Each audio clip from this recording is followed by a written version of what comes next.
Hello dear student, आज हम पढ़ाएंगे आपको रीजनिंग का एक चैप्टर है कैलेंडर, और इसके बारे में हम आपको विधिवत जानकारी देंगे। ठीक है, तो आप सबसे पहले रीजनिंग पढ़ने से पहले सबसे पहले आप आज हम इसका कैलेंडर का बेसिक पढ़ेंगे कि बेसिक पहले क्या होता है। जब हम बेसिक जान लेंगे तो हम खुद ही समझ जाएंगे कैलेंडर क्या होता है। ठीक है, तो इसको हम आज बेसिक बताते हैं, जो इसमें बातें हैं उसको बताया जाता है, फिर इसके बाद आप को इसकी सवालें भी बताई जाएंगी। ठीक है, तो डियर चलते हैं अपने टॉपिक पे। ठीक है, तो सबसे पहले कैलेंडर। देखिए भाई, कैलेंडर की बात अगर आता है, कैलेंडर के अंदर क्या रहता है, वर्ष आते हैं। क्या आते हैं, वर्ष, जिसको आप क्या कहते हैं, ईयर कहते हैं। ध्यान दीजिए, जो वर्ष होता है, वर्ष हमारा कितने तरीके का होता है, दो तरीके का होता है। कितने तरीके का होता है, दो तरीके का होता है। पहला तो होता है एक साधारण वर्ष, पहला एक होता है क्या होता है, साधारण वर्ष। क्या होता है, साधारण वर्ष। दूसरा क्या होता है, लीप वर्ष। क्या होता है, लीप वर्ष होता है। अब देखिए, जो हमारा वर्ष होता है उसको दो भागों में डिवाइड किया गया, एक साधारण वर्ष होता है, क्या होता है, लीप वर्ष कहते हैं। देखिए, साधारण वर्ष में हमारे पास कितने दिन होते हैं, 365 दिन में होते हैं। कितने दिन होते हैं, 365 दिन होते हैं। लेकिन लीप वर्ष में दिन हमारे पास कितने होते हैं, 366 दिन होते हैं। कितने दिन होते हैं, 366 दिन होते हैं। ठीक है, अब देखिए, साधारण वर्ष में हमारे पास जो फरवरी मंथ होता है वो कितने दिन का होता है, 28 दिन का होता है।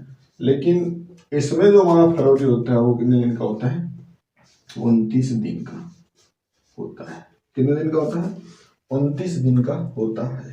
ठीक है, अब देखिए, अर्थात साधारण वर्ष से एक दिन ये क्या होता है, ज्यादा होता है। ठीक है भाई, अब साधारण वर्ष क्या होता है, देखिए भाई।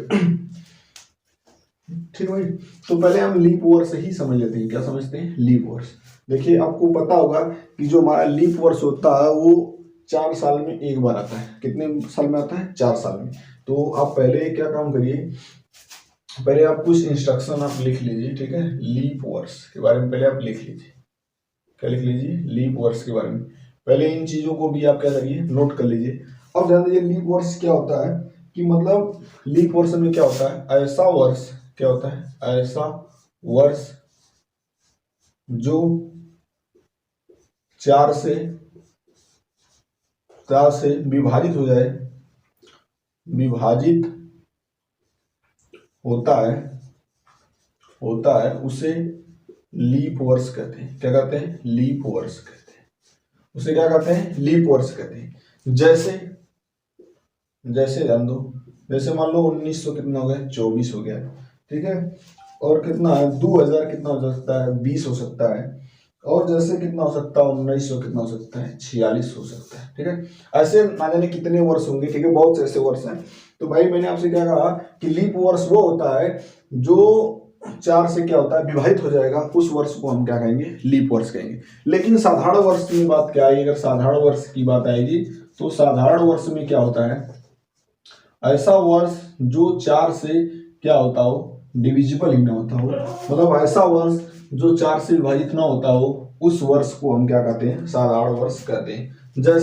जैसे ध्यान दो, जैसे 1925। ठीक है, 1925 है, 2015 ले लेते हैं, 2017 ले लेते हैं। ठीक है, 2019 ले लेते हैं। ये सब ऐसे ना जाने बहुत वर्ष हैं जिनको हम क्या कहते हैं, साधारण वर्ष। तो भाई आपको ये बात समझ में आ गई होगी कि लीप वर्ष किसे कहते हैं, ऐसा वर्ष जो 4 से विभाजित हो जाता है उसे हम क्या कहते हैं, लीप वर्ष कहते हैं।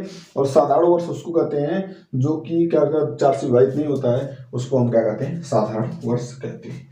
अब देखिए, अब इसी में एक आता है मुद्दा, शताब्दी वर्ष। क्या आता है, शताब्दी वर्ष।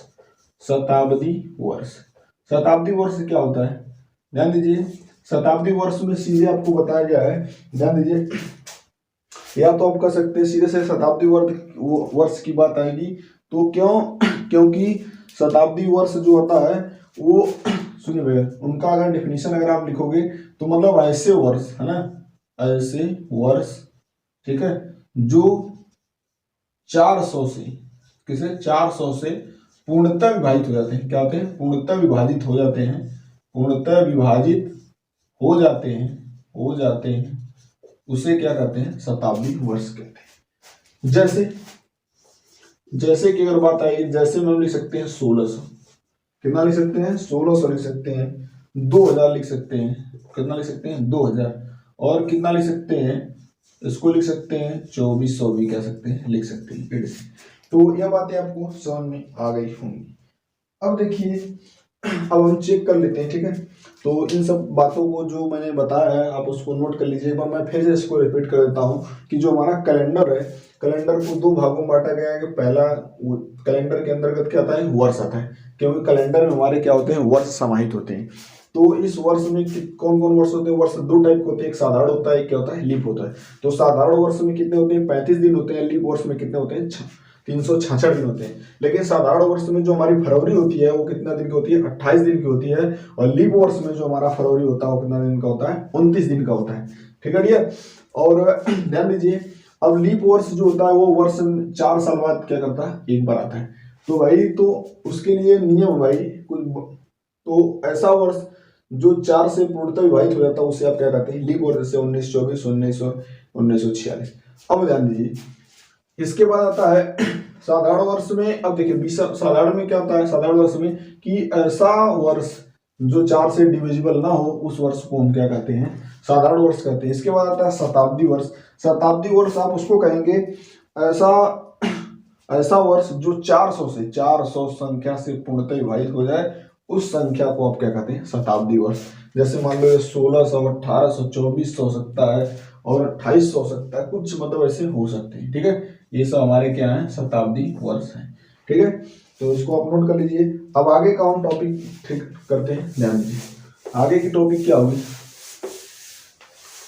अब देखिए आगे हमारा आता है विषम दिन, ठीक है। देखिए भाई अगला आता है, क्या आता है, विषम दिन।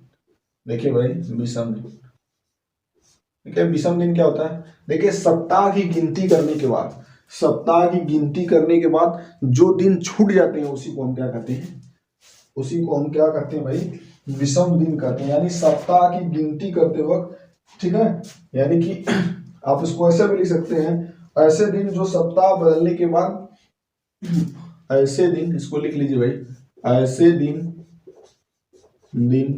जो सप्ताह की बदलने के बाद शेष बच जाते हैं, शेष बच जाते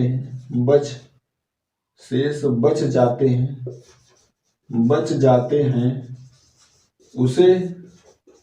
उसे विषम दिन कहते हैं। जैसे विषम दिन कहते हैं।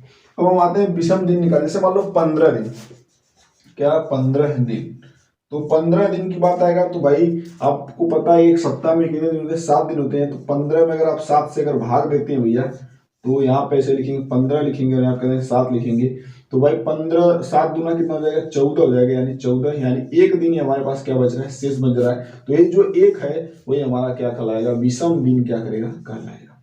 ऐसे मान लो कि 23 दिन में, ठीक है, 23 दिन की बात है, तो 23 का मतलब है विषम दिन निकालने के लिए इसमें क्या करते हैं, 7 से भाग देते हैं। तो हम यहाँ पे लिखेंगे 23 में यहाँ से 7 से अगर भाग देंगे तो 7 तिरिक का कितना हो जाएगा, 21 हो जाएगा, और बचेगा इसमें से कितना, 2, अर्थात इसमें कितने दिन हो जाएंगे, 2 विषम दिन हो जाएंगे। कितने दिन हो जाएंगे, 2 विषम दिन हो जाएंगे, ठीक है भाई। तो आप इसको नोट कर लीजिए। अभी मैं 1-2 क्वेश्चन करवाता हूँ, ठीक है। तो देखिए जैसे अगला है, क्वेश्चन लेते हैं, ठीक है। देखिए क्वेश्चन है, 1-2 क्वेश्चन करवाते हैं, ठीक है। क्वेश्चन ये कर रहा है कि अगर आज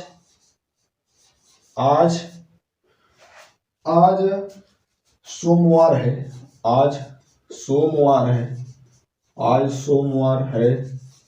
तो 352 दिन बाद, 352 दिन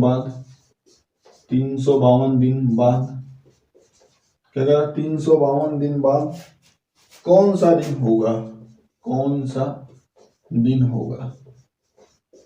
दिन होगा।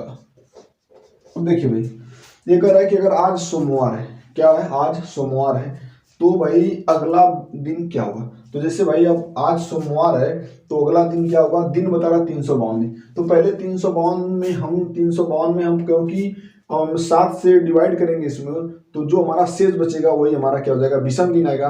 तो विषम दिन जितना आता है उसी में इसमें ऐड कर देंगे तो उतना दिन पता चल जाएगा। अब देखिए हमारे पास क्या है, 352 दिन, तो हम इसको क्या करते हैं 352 करते हैं। अब ध्यान दीजिए इसको हम 7 से अगर डिविजिबल करते हैं, क्यों भाई कि 7 से इसलिए डिविजिबल करें कि हर 7वें दिन क्या आएगा, सोमवार आएगा, हर 7वें दिन क्या आएगा, सोमवार आएगा।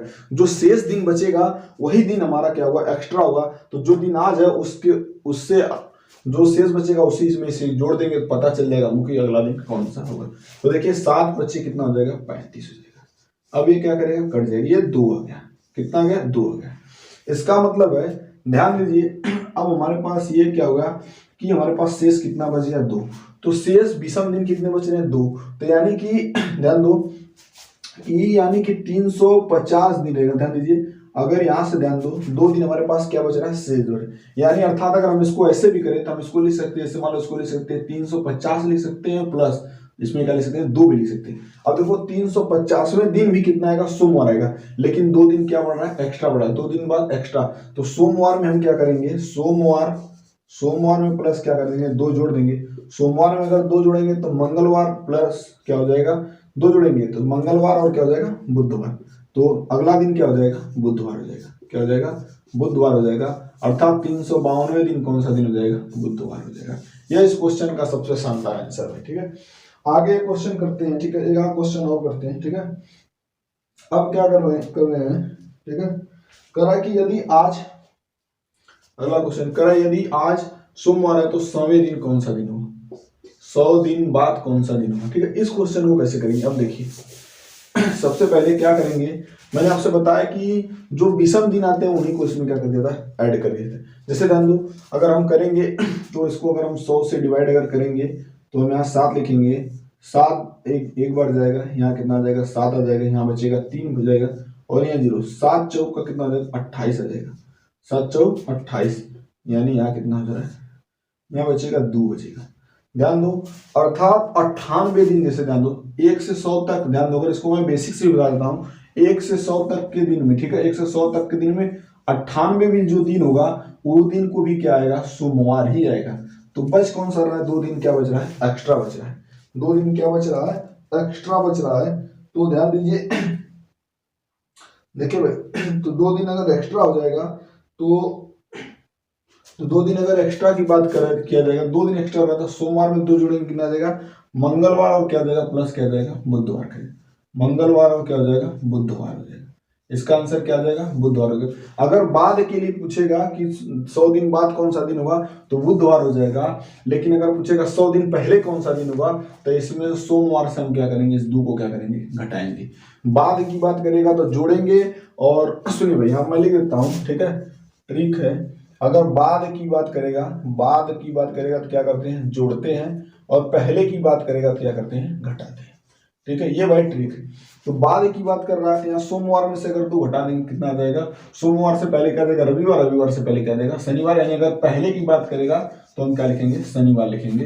मैंने आपसे क्या कहा, अगर इसी क्वेश्चन में अगर पहले की बात करेगा तो सोमवार में से क्या करेंगे, सोमवार माइनस क्या करेंगे, 2 कर देंगे। अर्थात इस क्वेश्चन का तब आंसर क्या हो जाएगा, शनिवार।